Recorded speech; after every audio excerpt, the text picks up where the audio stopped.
Hello guys, welcome Tele Khazana. We have very beautiful viral भाभी यानी कि आप सभी की फेवरेट हेमा जी। हेमा जी, आपका स्वागत है टेली खजाना में। Thank you so much. और आपने मुझे ब्यूटीफुल बोला, ये दिल सुन मतलब ये बात सुन के मेरा दिल और खुश हो गया। ऐसे तो सलमान जी ने भी बोला है, पर मैं भूल भी गई थी, तो मेरे घर वालों ने याद दिलाया कि हेमा तेरे को सलमान जी ने सुंदर बोला था। सुंदर हूँ मैं? हाँ हो, आप बिल्कुल सुंदर हो। घर में सबसे ज़्यादा सुंदर आपको कौन लगा? ये नहीं बोल सकती मैं। क्यों? अब वायरल हो जाएंगी। नहीं, और ऐसा नहीं है। अच्छा चलो ठीक है, आपको छोड़ दिया हमने, वैसे तो आपने मुझे बोल ही दिया, मैं समझ गई। ओके, किस तरह आपकी जर्नी कैसी रही, क्या बताना चाहिए? 2 हफ्ते आप घर में नहीं, क्या कुछ आपने हंगामा किया जो आप बोल कर गई थी स्टेज पे? देखिए ऐसा है कि जेल के अंदर भी मैं जो कर सकती थी ना, जितना मैंने बांध के रखा, उसी जेल की वजह से पूरे घर के कंटेस्टेंट वहाँ आके बैठते थे। जी। मैं उनके रिश्तेदार नहीं थी, मौसी की लड़की नहीं थी कि उनको मेरे जेल पे जाने पे दुख हो रहा था, लेकिन उनको मैंने इस तरीके से बांधा कि फिर उनको बैड फील हुआ कि नहीं यार, हेमा बाहर आनी चाहिए, इसको हम चाहते हैं कि हमारे साथ उठे बैठे। उनको वो फील मैंने कराया, उनको फील हुआ नहीं, मैंने फील कराया। और वो तभी हो सकता है जब आपका बिहेवियर है, आपकी एनर्जी, या आप इतने मल्टी टैलेंटेड है जैसे मैं हूँ। ओके, चाहत की बात करें तो 4 लोग ने किचन पे चाहत पे अटैक किया। आपने उस टाइम उसका सपोर्ट क्यों नहीं किया, जबकि चाहत के सबसे करीब आप ही थे? देखो सपोर्ट की तो बात है, बराबर में तो मैं ही खड़ी थी वैसे तो।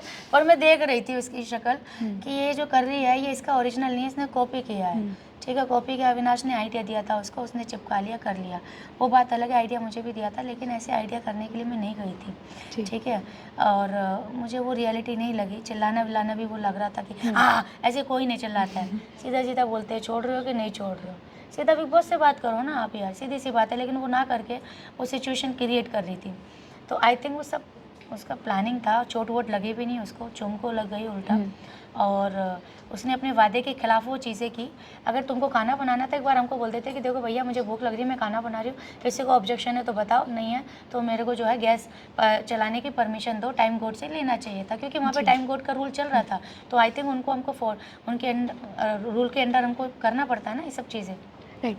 ओके सर, ये भी जानना चाहेंगे, अविनाश जो एग्रेशन दिखाते हैं, काफ़ी चिल्लम चाली करते हैं, तो आपको क्या लगता है वो फुटेज के लिए सारी चीज़ें करते हैं कि उनको फुटेज मिले, वो ज़्यादा दिखे टीवी पे? एक्चुअली मैंने अविनाश को बहुत ही कम मुस्कुराते हुए देखा है। तो जब मेरा चिलम चाटी कुछ हुआ भी नहीं था, तो उसने मेरे को पहले ही बोल दिया था मेरे मुंह पे आके। मैं जब जेल में थी, अविनाश एक ऐसा इंसान था जो मेरे से मिलने तक नहीं आया था। ठीक है, तो मुझे बुरी लगी थी। मैंने कहा चलो इसको हम खुद बुलाते हैं। हमने बुलाया तो उसने मेरे मुंह पे आके बोला मुझे आपसे वाइब्स मैच नहीं हुई। तो मैंने कहा भैया मैंने क्या बढ़िया परफ्यूम नहीं लगा रखा था? मैं जब घर में एंट्री की, मैंने किसी को गले तो लगाया नहीं था, जैसे सबसे हाथ मिलाई वैसे तेरे से मिलाई, सबको वाइब्स मैच हुई, तेरे को नहीं हुई। अब भैया मैं बोल रही हूँ अविनाश, यार तेरी तो घर वालों से भी नहीं हुई, 17 के 17 लोगों से नहीं हुई, तो खाली मेरे मुंह पे आके क्या बोल रहा था? और मैं बोल रही हूँ मेरी तेरे से नहीं हुई। तो उसका इशू है कुछ, वो स्माइल नहीं करता, करता होगा तो भैया वो 2 लड़की के सामने करता होगा।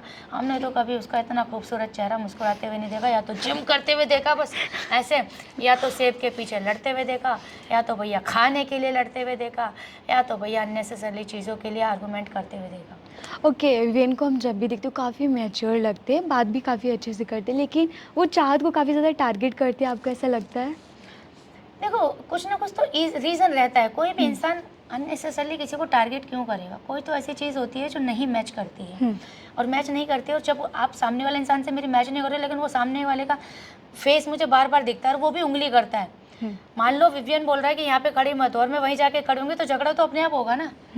तो वही चीज़ें हो रही हैं विवियन के बारे में, चाहत के बारे में। चाहत को तो लेके खैर हर कोई, रजत भी हाथ जोड़ता है कि भैया सबको मैं कुछ भी कह सकता हूँ, लेकिन इसको नहीं बोलूँगा क्योंकि ये इतनी सी बात का पहाड़, तिल का पहाड़ बना देगी। तो इसलिए चाहत का सबके साथ ही चल रहा है, हंसी मजाक, उसको टीज़ भी करते हैं। और लेकिन चाहत ने क्या कर लिया कि भैया तुम मुझे बेशरम भी कहो, लेकिन मैं मुस्कुरा के अपना उल्लू सीधा करूँगी। ओके, करणवीर और अविनाश की फाइट हुई, इसमें आपको सही कौन लगा, गलत कौन लगा? देखो करणवीर का भी गलत था कि पापा बोला, दैट वाज वेरी रॉन्ग। जब अविनाश ने बोला कि कुछ भी करना फैमिली के ऊपर नहीं जाना, बट सेकंड टाइम फिर वापस फैमिली के ऊपर आया। अविनाश की भी ये गलती थी, किसी भी एक्टर को आप ये टकला बोल देना, चंपू पंपू जो भी बोला था, चुल्लू पुल्लू भी बोला था, ठीक है, वो भी बोलना ठीक नहीं है नेशनल टेलीविजन पे। तो आई थिंक दोनों की गलती है। बट ये बोल रहे हैं, जैसे सलमान जी ने बड़े अच्छे शब्दों में समझाया है कि ये आप मत बोलना कि ये 3 महीनों का गेम है, उसके बाद भी आपको बाहर आना है, उसके बाहर भी आपको दुनिया को फेस करना है, उसके बाद भी आपको इन लोगों से मिलना पड़ेगा। तो लिमिट में ही रखें सारी चीज़ें, ऐसा ना हो कि जो चीज़ आप यहाँ कर रहे हैं वो हिस्ट्री बन जाए। तो ये गेम है, इसको आप ज़िंदगी के हिसाब से नहीं कर सकते, है ना। तो आई थिंक गेम के भी कुछ नियम कानून होते हैं। घर में भी हम सोच समझ के शर्म लिहाज के हिसाब से बात करते हैं। तो अविनाश शिल्पा जी के साथ वो डिसरेस्पेक्ट कर रहा है, उसको सॉरी बुलवानी है लेकिन सॉरी बोलनी नहीं है, तो भैया वो गलत है। पहले सॉरी सुनने से पहले सॉरी बोलने की आदत डालनी होगी। ओके, ईशा घर के बाहर काफ़ी ज़्यादा नेगेटिव नज़र आ रही है, तो वो घर में कैसे रियल है या आपको फेक क्यों लगी? नज़र आ रही है नेगेटिव, मुझे नहीं वो पता। काफ़ी कुछ चुगलियाँ करती, काफ़ी कुछ हाँ, बातें चुगली तो करती। करती है भैया। वो जैसे चाहत को, शी डिसलाइक चाहत, ये मुझे जब पता चला तो मैंने चाहत को बोला, जब वो हंसने वाला जो सीन था हाँ। ईशा, तो ईशा ने सीधा बोला कि मुझे ये पसंद नहीं है, हमारे ये संस्कार नहीं है चिल्लाने। तो मुझे लगा कि भैया इसको बहुत प्रॉब्लम है चाहत से। एंड आई थिंक अब तो और ज़्यादा हो रही है, क्योंकि पापा की परी के सामने का सीधी सादी चाहत अगर चल रही है तो किसी को भी प्रॉब्लम होगी। तो ये है थोड़ा सा उसका इशू है, किसी के साथ वो ज़्यादा मिलना जुलाना नहीं है एलिस और ईशा का। वो तीनों ने अपने कंफर्टेबल जोन बना लिया। मैं ये सोच रही हूँ जब तीनों में से एक हिलेगा तो दो क्या करेंगे, और जब दो में से फिर एक और हिलेगा तो फिर ये क्या करेंगे। तो आई थिंक ये इतना नहीं ज़्यादा होना चाहिए। फ्रेंड सर्कल बॉन्डिंग रहना अच्छी बात है। और ईशा का है, वो ईशा साइड पकड़ के चीज़ें करती है, जैसे पायल से भी, उसकी पायल से भी, पाजेब से भी उसको है हाँ। कि यार इरिटेट करते हैं।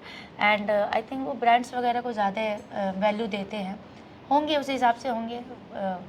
बट ईशा एवरेज है, एवरेज मतलब अपना कोना पकड़ के बस वही दो लोगों में बीच में बात करना, उसके अलावा उसको किसी से कोई मतलब नहीं।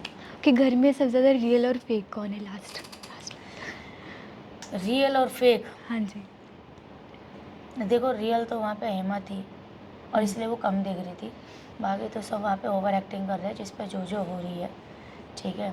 रजत ओवर कर रहा है। और रियल और फेक, फेक में अब आने वाले समय में विवियन भाई भी फेक हो सकते हैं, क्योंकि वो उनकी रियल एनर्जी होगी नहीं। अगर रियल अब एनर्जी उनकी अगर फास्ट होती है तो डेफिनेटली देख लेना और वो फेक पर नज़र आ जाएगा। कि लास्टली ऑडियंस को क्या कुछ कहना चाहेंगे? कुछ नहीं कहना चाहूँगी दोस्तों, थैंक यू सो मच मुझे बिग बॉस तक पहुँचाने के लिए, इतने बड़े प्लेटफॉर्म पे पहुँचाने के लिए। एक नॉर्मल सी हेमा को मैंने मेहनत की, लेकिन आप लोगों ने मुझे फुल सपोर्ट किया, इसी तरीके से सपोर्ट करते रहे।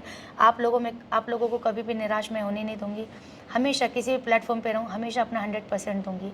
Thank you so much everyone. Thank you so much Hima.